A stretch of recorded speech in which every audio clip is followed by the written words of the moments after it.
Right. I wasn't gonna give a demo, but we got about 15 minutes left still in the meeting, so it'll be quick. Um, let's see, is it this one?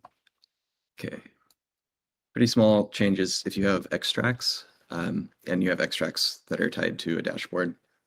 We now have this little refresh without cache, and an extra option that will actually rebuild the extracts and run, or you can just refresh without cache. So you can have content that's both based on an extract or just a normal database query.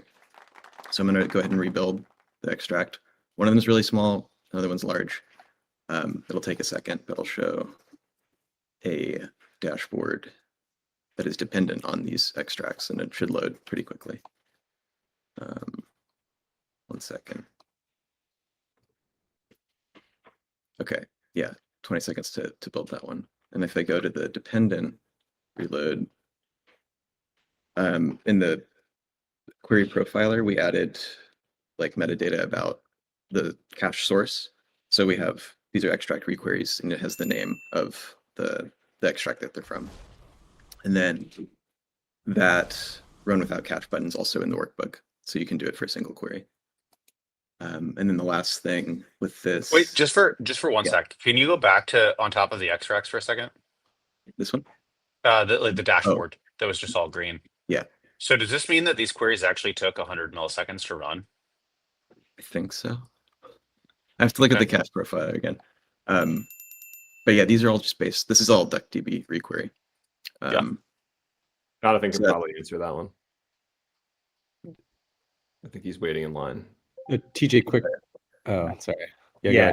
So I believe that is the time that it took to like actually execute the job part of this query, not actually the time it took to run in DuckDB. So it may be significantly faster than that in DuckDB. Nice. And what about planning too? Do we have any? Do we report against planning, or like is planning a bottleneck here too? Not in this view, but we do have all of this information. It's just not surfaced here. I think you're right, Jamie. Though, Johnny, correct me if I'm wrong. That like in a scenario where the query is executing in 30 milliseconds, the like overhead that we have is probably comparable, or maybe even a little bit more than that.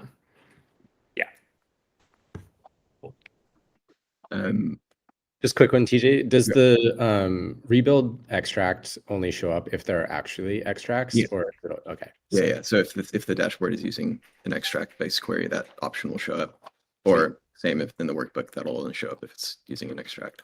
Nice. And then the thing that would be awesome, and I think we might work on it at some point, is if we can get a kind of dependency plan set up for extracts. So it's like run the extract query once alone, build that, and then the rest of the dashboard can just flow from that.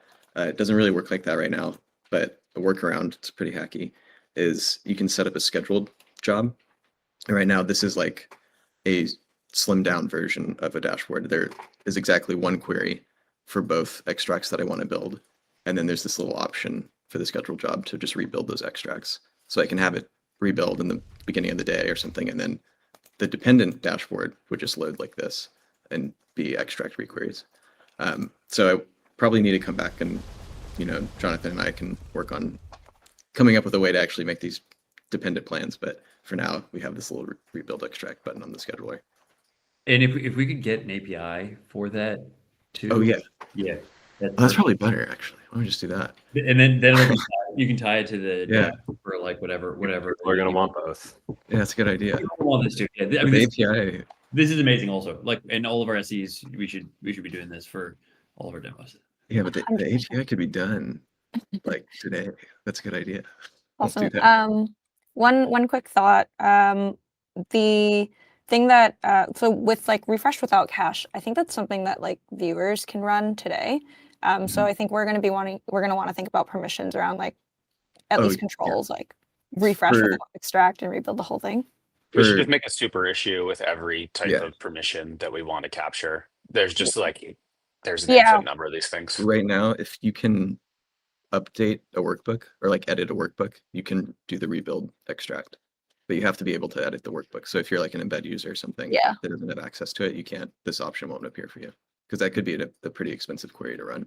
Yeah, but if you're like a restricted query in an embedded context, you could theoretically rebuild without If they have access workbook. to, Yeah.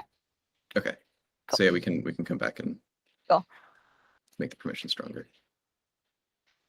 All right. How do I get out of here?